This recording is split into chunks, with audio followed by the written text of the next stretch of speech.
वालेकुम स्टूडेंट्स, आज हमारा कंप्यूटर एप्लीकेशन एंड वेब का लेक्चर नंबर 9 है। जो हम डिस्कस वो हम रजिस्टर्स के बारे में डिस्कस करेंगे। Register is a small high speed memory inside CPU. CPU को हमने डिस्कस किया था। सीपीयू सेंट्रल प्रोसेसिंग यूनिट होता है। सीपीयू के अंदर सीपीयू की अपनी एक छोटी सी मेमोरी होती है, स्मॉल, बिल्कुल स्मॉल होती है मेमोरी, और हाई स्पीड होती है, उसकी स्पीड बहुत तेज़ होती है, उसे हम रजिस्टर का नाम देते हैं। CPU contain a number of registers. CPU के अंदर एक से ज़्यादा रजिस्टर होते हैं। रजिस्टर हम सीपीयू के अंदर एक मेमोरी को कहते हैं, छोटी सी मेमोरी होती है, हम रजिस्टर कहते हैं। सीपीयू के पास छोटे छोटे मेमोरी यूनिट्स होते हैं जिन्हें हम रजिस्टर्स का नाम देते हैं। Register are use to store information being processed. Register जो यूज़ करते हैं इंफॉर्मेशन को स्टोर करने के लिए जो हमारी प्रोसेस हो रही होती है। इस सीपीयू के अंदर जो डाटा होता है प्रोसेस हो रहा होता है, प्रोसेस उस पर कोई अमल हो रहा होता है, उसे रजिस्टर वो स्टोर करता है। These are temporary storage area for the instruction और डाटा। जो रजिस्टर होता है वो टेम्परेरी स्टोरेज होता है कि उसमें डाटा उतनी देर के लिए स्टोर होता है जितनी देर के लिए सीपीयू के अंदर होता है। जब सीपीयू से बाहर वो मेमोरी में चला जाता है तो वो डाटा रजिस्टर से रिमूव हो जाता है। The temporary result during process are also stored in the register. जब वो किसी भी चीज़ पे आपका सीपीयू प्रोसेस कर रहा होता है तो वो जो डाटा होता है वो टेम्परेरी तौर पे रजिस्टर में स्टोर हुआ होता है। Each register has a predefined function. हर जो रजिस्टर होता है, सीपीयू में छोटे छोटे यूनिट्स हैं, मेमोरी के छोटे छोटे पार्ट्स हैं, उन्हें हम रजिस्टर्स का नाम देते हैं। हर पार्ट का एक प्री डिफाइंड, पहले से डिफाइन किया हुआ, पहले से बताया हुआ एक फंक्शन होता है। Register size determine how much information it can store. जो रजिस्टर का साइज होता है वो बताता है कि इसमें कितनी इंफॉर्मेशन स्टोर हो सकती है। Size of register is in bytes. जो रजिस्टर का साइज होता है वो बाइट्स में होता है। कंप्यूटर में जो हम कुछ भी स्टोर करते हैं, जो सबसे छोटा यूनिट है कंप्यूटर में डाटा को स्टोर करने का, वो हमारा बिट होता है। एक कंप्यूटर में 0 स्टोर करें या 1 स्टोर करें, वो हमारा बिट कहलाता है। कंप्यूटर में जो सेल्स बने होते हैं डाटा को स्टोर करने के, वो छोटे छोटे बॉक्स बने होते हैं, सेल्स बने होते हैं, जिन्हें हम बिट्स का नाम देंगे। एक उसमें 0 स्टोर हो सकता है या एक 1 स्टोर हो सकता है। एक 0 को एक बिट, एक 1 को एक बिट कहेंगे। जो जब 8 बिट आपके मिल जाएंगे, 801 होंगे, तो उसे हम बाइट का नाम देते हैं। Each byte can store 1 character of data. जो एक आपका बाइट है वो एक करेक्टर डाटा को स्टोर कर सकता है। इसको हम डिटेल से डिस्कस करेंगे, जो डाटा कैसे स्टोर होता है, वो करेक्टर किस तरह से बनते हैं।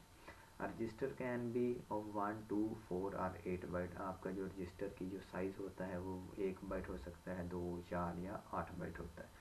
जितना रजिस्टर का साइज़ बड़ा होगा उतनी आपके सीपीयू की परफॉर्मेंस ज़्यादा होगी। Control unit manage register for the following purpose. जो आपका कंट्रोल यूनिट है वो रजिस्टर को किन कामों के लिए यूज़ करता है? वो एक तो डाटा को इनपुट करने के लिए। अब सीपीयू के अंदर डाटा आया, इनपुट हुआ, वो कहाँ पे स्टोर होना है? वो रजिस्टर पे स्टोर होता है। स्टोर द इंस्ट्रक्शन और डाटा को स्टोर करने के लिए अपने पास यूज़ करता है। इनपुट करने के लिए भी सीपीयू यूज़ करता है रजिस्टर्स को, और डाटा को स्टोर करने के लिए भी, ट्रांसफ़र करने के लिए भी। आपकी इंस्ट्रक्शंस हैं, जो हिदायत हैं, उनको एक जगह से दूसरी जगह ट्रांसफ़र करने के लिए रजिस्टर को यूज़ कर सकते हैं। Perform arithmetic and logic operation at high speed. आपके arithmetic and logic unit operation हैं, उनको हाई स्पीड के साथ परफॉर्म करने के लिए रजिस्टर यूज़ करते हैं। रजिस्टर का असल में काम ही क्या है? डाटा को स्टोर करना। अब स्पीड इसकी इसलिए ज़्यादा होती है क्योंकि अगर सीपीयू ने कोई डाटा मेमोरी से उठा के लेके आना, रैम से लेके आना, रैम होती है जो वो बाहर होती है, अलहदा से लगी होती है, वहाँ से लेके आना है डाटा, रैम से रजिस्टर तक आने का भी टाइम होगा, टाइम लगेगा। लेकिन अगर सीपीयू के अंदर ही कोई मेमोरी है जहाँ पे डाटा स्टोर है, तो वहाँ से सीपीयू को उठा के उसको चलाना बहुत ही आसान होता है। हमारे पास जो रजिस्टर हैं वो कौन कौन से हो सकते हैं? सबसे पहले हमारे पास memory address register, MAR।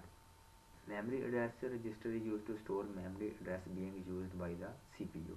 Memory जो एड्रेस रजिस्टर है वो स्टोर करता है, एड्रेस स्टोर करता है, सिर्फ एड्रेस को स्टोर करेगा कि जो मेमोरी को सीपीयू यूज़ कर रहा है, जहाँ से रैम के जिस हिस्से से CPU डाटा उठा के यूज़ कर रहा है उस रैम के हिस्से का एड्रेस जो स्टोर करता है, जिस मेमोरी में स्टोर होता है उस मेमोरी को हम मेमोरी एड्रेस रजिस्टर कहते हैं।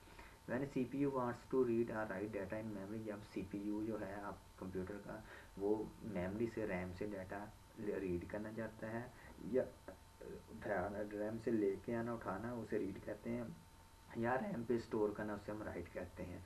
डाटा को रीड करना चाहता है या राइट करना चाहता है, it store the address of that memory location in the register. तो वो उसका एड्रेस जिस वो रैम के जिस सेल से डाटा लेना है या वहाँ पे स्टोर करना है, उस सेल का जो एड्रेस है वो अपने जिस वो पार्ट में स्टोर करता है उसे हम मेमोरी एड्रेस रजिस्टर कहते हैं। सेकंड हमारे पास मेमोरी बफर रजिस्टर आ जाता है। Memory buffer register is used to store the data coming from the memory और गोइंग टू द मेमोरी। जो मेमोरी बफर रजिस्टर है वो अपने पास स्टोर करता है, किस चीज़ को स्टोर करता है, जो डाटा रैम से CPU में आ रहा है या CPU से रैम में जा रहा है। प्रोग्राम काउंटर आ जाएगा। Program counter is use to store the address of next instruction to be fetched for execution. जो प्रोग्राम काउंटर है वो स्टोर करेगा एड्रेस को, किस को, जो अगली इंस्ट्रक्शन जो चलनी है, जो फेच होनी है। जैसे लास्ट लेक्चर में हमने फेच को पढ़ा था कि डाटा को मेमोरी से उठा के CPU में लेके आना, उससे हम फेच कहते हैं। जो एक तो डाटा को उठा के CPU से उस रैम से CPU में ले आए वो तो फेच हो गया। जो नेक्स्ट आना है, जब ये काम कंप्लीट हो जाएगा तो नेक्स्ट किसका काम करना है, उसका जो एड्रेस स्टोर करना है वो प्रोग्राम काउंटर में स्टोर होता है। When and the instruction is fetch, जब कोई एक इंस्ट्रक्शन हासिल कर ली जाती है मेमोरी से, the value of programme counter is incremented. तो जो प्रोग्राम काउंटर की वैल्यू होगी वो इंक्रीमेंट कर दी जाएगी। वो अगर 1 है पहले तो उसे 2 कर दिया जाएगा। तो ये बता रहा होगा जब उसकी वैल्यू 2 होगी तो इसका मतलब होगा कि जो नेक्स्ट जो इंस्ट्रक्शन है उसका वो एड्रेस अपने पास स्टोर कर ले। जब वो नेक्स्ट पहला चल गया, पहले का काम कंप्लीट हो गया, वो जो नेक्स्ट थी वो CPU में आके काम स्टार्ट कर देगी, तो आपके प्रोग्राम काउंटर की वैल्यू फिर बढ़ेगी, तो वो अगले पे चला जाएगा, तो नेक्स्ट पे वो थर्ड पे चला जाएगा, तो उसका एड्रेस अपने पास स्टोर कर लेगा कि इसकी नेक्स्ट बारी है। उसके बाद इंस्ट्रक्शन रजिस्टर IR आ जाएगा। Instruction register is use to store the fetched instruction. ये स्टोर करता है जो आपने इंफॉर्मेशन CPU ने रैम से उठा ली है उसको अपने पास ये स्टोर करता है।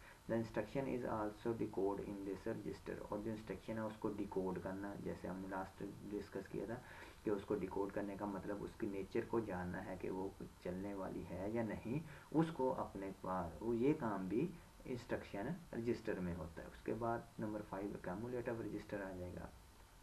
Cumulative register are use to in mathematical and logical operation. जो कम्युलेटिव होगा वो मैथमेटिकल एंड लॉजिकल ऑपरेशंस के लिए यूज़ होगा। These register are part of ALU। ये जो रजिस्टर है ये ALU arithmetic and logic unit का हिस्सा होता है। Cumulative register is a general purpose register. ये जनरल पर्पज रजिस्टर है। There are 4 types of cumulative register called EAX, EBX, ECX and EDX। ये डिफरेंट उसके टाइप्स हैं। उसके बाद हमारे पास नंबर 6 एड्रेस और सेगमेंट रजिस्टर आ जाएगा। Segment is a block of memory. Segment हम किसी हिस्से को कहते हैं, किसी पार्ट को कहते हैं। जो सेगमेंट होता है वो मेमोरी का एक हिस्सा होता है। एड्रेस और segment register are used to store the address of memory block of instruction being executed। जो एड्रेस रजिस्टर होता है उसमें जो इंस्ट्रक्शन चल रही है, जो एग्जीक्यूट हो रही है, उसका जो एड्रेस होता है वो जिस मेमोरी के जिस हिस्से से उठा के ली जाती है वहाँ से ला के एग्जीक्यूट की जा रही है, उसका एड्रेस जो है एड्रेस और सेगमेंट रजिस्टर में स्टोर होता है कि ये इस हिस्से से उठा के इसमें एग्जीक्यूट की जा रही है। There are 4 segment register. जो सेगमेंट रजिस्टर होते हैं वो भी 4 तरह के होते हैं। वो CX, DX, EX, SS होता है। जो हर रजिस्टर का जो साइज होता है वो 2 बाइट होता है। एक बाइट में 8 बिट 801 स्टोर हो सकते हैं, 2 बाइट में 8 और 8 16 स्टोर हो सकते हैं। These register are use with IP register और इंडेक्स रजिस्टर। उसके बाद लास्ट हमारे पास स्टैक कंट्रोल रजिस्टर आएगा। Stack is a set of memory location. Stack भी मेमोरी लोकेशन का सेट है, मजमुआ है, in which data is stored in and retrieved in an order.